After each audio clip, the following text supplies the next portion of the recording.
it is precisely because of the lack of this authority that the AIG situation has gotten worse. Now, understand that AIG is not a bank.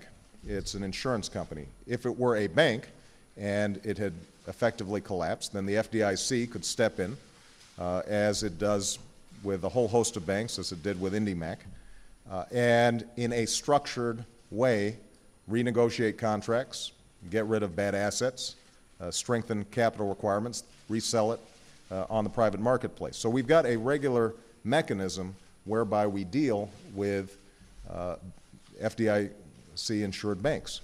We don't have that same capacity with an institution like AIG, and that's part of the reason why it has proved so problematic.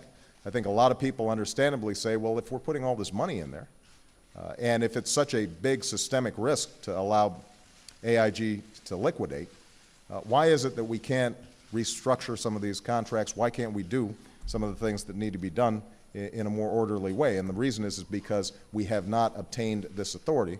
We should have obtained it much earlier so that any institution that poses a systemic risk that could bring down the financial system, we can handle. And we can do it in an orderly fashion that quarantines it from other institutions. We don't have that power right now. That's what Secretary Geithner was talking about. And I think that there's going to be strong support from the American people and from Congress to provide that authority so that we don't find ourselves in a situation where we've got to choose between either allowing an enormous institution like AIG, which is not just insuring other banks, but is also insuring pension funds and potentially putting people's 401ks at risk if it goes under.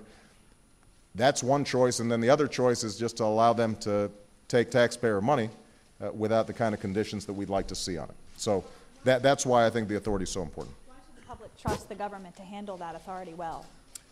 Well, as I said before, if you look at how the FDIC has handled a situation like IndyBank, for example, it actually does these kinds of resolutions effectively when it's got the tools to do it. We don't have the tools right now.